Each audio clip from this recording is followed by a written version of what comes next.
سورہ مبارکہ النساء کی 65ویں آیت کا عنوان عظمت مصطفیٰ ہے۔ فلا وربک لا یؤمنون حتی یحکموک فیما شجر بینہم۔ اے میرے حبیب، اے میرے محبوب، اے میرے معشوق، اے میرے عاشق، اے میری جان، تمہارے رب کی قسم۔ یہ لہجہ ہے اللہ کا اپنے نبی سے متعلق۔ مجھ طالب علم سے اگر کوئی پوچھے کہ آپ نے قرآن پڑھ کر کیا سمجھا، تو میں جو کہوں گا اس میں سے ایک بات یہ کہوں گا کہ پورا قرآن عاشق اور معشوق کی گفتگو ہے۔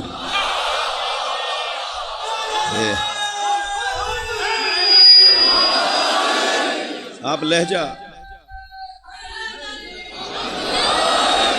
لہجہ تو دیکھیے، اگر سرکار کالی کملی اوڑھ کر آ جائیں تو اللہ کو نبی کا آنا اچھا لگتا ہے۔ میں اس مضمون پر بہت دیر رک سکتا ہوں، لیکن مجھے کیونکہ اس آیت سے کچھ اور نتیجہ لینا ہے، یعنی ایک نتیجے تک جانا ہے، تو اگر میں کہوں تو یوں کہوں کہ ایسا لگتا ہے جیسے پوری کائنات میں اللہ کو نبی کے علاوہ کوئی نظر ہی نہیں آتا۔ ساری دنیا سے وہ کہتا ہے کہ مصلوں پر آ جاؤ، بستر چھوڑ دو، آرام چھوڑو، مصلوں پر آ جاؤ، آرام چھوڑو، مصلوں پر آ جاؤ، مگر اپنے نبی سے فرماتا ہے قم اللیل الا قلیلا۔ اے میرے مصطفیٰ، کبھی بستر پہ بھی چلے جایا کرو۔ کیا لہجہ ہے، کیا لہجہ ہے، کیا انداز ہے۔ اللہ کو نبی کے ہاتھ نظر آتے ہیں، اللہ کو نبی کی زبان یاد آتی ہے۔ سرکار کے پیروں پر ورم آ جائے تو اللہ کو احساس ہوتا ہے کہ میرے نبی کے پیروں پر کہیں ورم تو نہیں آ گیا۔ جی، ایک ایک ادا محمد کہہ کے تو وہ قرآن میں صرف 3 دفعہ ہی اس نے بات کی ہے، وہ نام نہیں لیتا۔ جی، محمد کہہ کر بات نہیں کرتا۔ 3 آیتوں سے زیادہ آیتیں نہیں ہیں۔ جی، مزمل، طٰہٰ، یاسین، مدثر، یہ لب و لہجہ میرے نبی کے ساتھ اللہ کا۔ تو اگر مجھ سے کوئی پوچھے کہ کیا نظر آ رہا ہے قرآن میں، تو بھائی یہ عاشق ہیں یا معشوق ہیں۔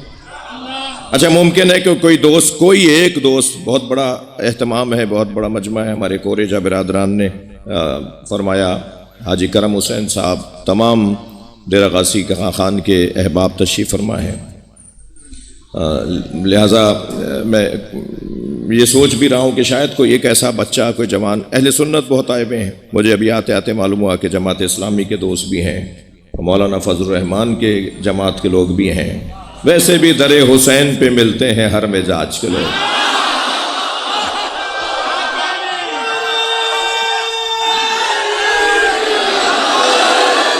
تھکیں گے نہیں تو میں مصرع دوسرا سنا دوں۔ در حسین پہ ملتے ہیں ہر مزاج کے لوگ، یہ دوستی کا وسیلہ ہے، دشمنی کا نہیں۔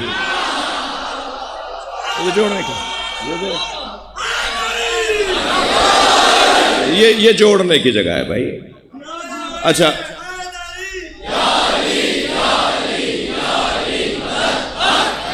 اور میں شیعہ بچوں سے ایک جملہ کہہ دوں، خبردار، امام حسین کی عزاداری شیعوں کی ملکیت نہیں ہے۔ شیعہ امام حسین کی عزاداری کے مالک نہیں ہیں، نوکر ہیں۔ اگر ناراض نہ ہو تو جملہ لے لیں، شیعہ امام حسین کی عزاداری کے نوکر ہیں، اور نوکروں کو اپنی اوقات میں رہنا چاہیے، مالک کے مہمانوں کا خیال کرنا چاہیے۔ توجہ کر لیا آپ نے؟ اور پھر مجھے 2 مصرے یاد آ گئے، ان سنی بھائیوں کے لیے کہہ رہا ہوں کہ یہ کس نے کہہ دیا کہ ہماری ہے کربلا؟ نہیں، شعر تو بھائی شعر کتنا سنیے گے۔ یہ کس نے کہہ دیا کہ ہماری ہے کربلا؟ حق بات تم کہو تو تمہاری ہے کربلا۔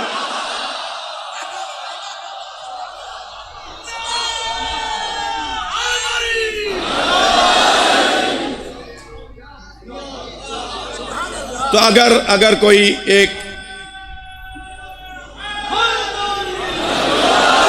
اگر کوئی ایک بچہ، کوئی جوان، کوئی اگر یہ سوچ لے، کوئی یہ چاہے کہ یہ مولانا کیا عاشق معشوق کیا باتیں لے بیٹھے، یہ ممبر کی تو زبان نہیں ہے، تو میں اسے بتانا چاہتا ہوں کہ کربلا عاشقوں کی جگہ ہے۔ علامہ اقبال کہتے ہیں بے خطر کود پڑا آتش نمرود میں عشق، یہ حضرت ابراہیم نہیں کودے تھے، عشق کودا تھا۔ بے خطر کود پڑا آتش نمرود میں عشق، عقل ابھی محو تماشائے لب بام رہی۔ عقل تو چھت پہ کھڑی دیکھتی رہ گئی اور عشق آگ میں کود گیا۔ میں دیکھ رہا ہوں کہ بعض جگہ پہلو بدلنے کی جگہ نہیں ہے، یہ جیسے بیٹھا ہے بیچارہ ایسے ہی بیٹھا رہے گا میرا بھائی جی۔ بہت جگہ میں رستے میں سے بھی دیکھتا آ رہا ہوں، ماشاءاللہ باہر بھی مومنین بڑی تعداد میں، پوری مسجد بھری ہوئی ہے، پورا امام بارگاہ۔ اچھا سنی بچوں کو ایک بات بتا دوں کہ ہم مسجد علیحدہ بناتے ہیں، امام بارگاہ علیحدہ۔ ہاں سب مدرسہ بناتے ہیں، ہم بھی بناتے ہیں، سب مسجدیں بناتے ہیں، ہم بھی بناتے ہیں، مگر ہم امام بارگاہ مسجد سے ہٹ کر بناتے ہیں۔ ہاں کیا شیعوں کے پاس پیسے زیادہ ہیں؟ مسجد میں آپ نے ایک ہی ہال کیوں نہیں بنا لیا؟ مسجد میں آپ نے مجلس کیوں نہیں کی؟ وہاں بھی ممبر ہے، وہاں بھی مائک ہے، وہاں بھی بیٹھنے کی جگہ ہے، وہاں بھی انتظام ہے، کیوں علیحدہ سے امام بارگاہ؟ پوری دنیا میں، صرف پاکستان کا حال نہیں ہے، پوری دنیا میں مسجد علیحدہ، امام بارگاہ علیحدہ۔ اس کا ایک موٹا سا سبب یہ ہے، میرے بچوں جوانوں آپ کو بتا رہا ہوں، اپنے سنی بھائیوں کو بتا رہا ہوں، اس لیے کہ مسجد میں ہندو نہیں آ سکتا، یہودی نہیں آ سکتا، عیسائی نہیں آ سکتا، اور امام بارگاہ حسین کا خیمہ ہے جو ہر آنے والے حر کے لیے کھلا ہوا ہے۔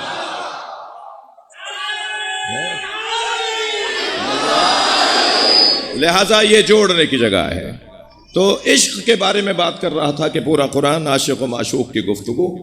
تو اگر کوئی یہ سوچے کہ صاحب یہ کیا بات کر دی آپ نے، تو مجھے اقبال کا وہ دو مصرے یاد آ گئے کہ یہ جو اس وقت آپ تکلیف میں بعض دوست بیٹھے ہیں نا، تو یہاں بدن کو تکلیف ہو رہی ہے۔ مصرع سناتا ہوں لیکن اس سے پہلے ایک جملہ کہہ رہا ہوں۔ یہاں بہت سے لوگوں کو بدن کی تکلیف ہو رہی ہے مگر روح کو غذا مل رہی ہے۔ یہ امام حسین کا دسترخوان، یہ روحانی غذا کی جگہ ہے۔ تو اقبال کہتے ہیں کہ عشق پر اعمال کی بنیاد رکھ، عشق پر اعمال کی بنیاد رکھ، عقل کو تنقید سے فرصت نہیں۔ جب عقل اپنے کمالات کو گزار دے تو پھر منزل عشق شروع ہوتا ہے۔ حضرت فرمایا اس درخت کو غور سے دیکھو، اس درخت کے پاس کھڑا ہو کر میرا حسین تم سے کوئی بات کرے گا، اس وقت تم یاد رکھنا کہ میں نے تم سے کہا تھا میرے بچوں کا ساتھ دینا۔ اور جب روز عاشور امام حسین نے اس درخت کے پاس کھڑے ہو کر خطاب کیا تو یہ شخص سامنے والی لائن میں کھڑا تھا، تو امام نے فرمایا تمہیں یہ درخت یاد ہے؟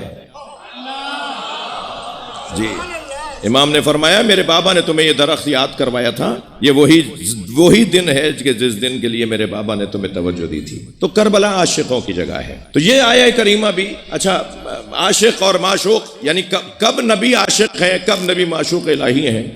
تو اگر اس کو ایک جملے میں کہوں تو یوں کہوں گا کہ جب یہ محمد ہوتے ہیں تو معشوق ہوتے ہیں، جب احمد ہوتے ہیں تو عاشق ہوتے ہیں۔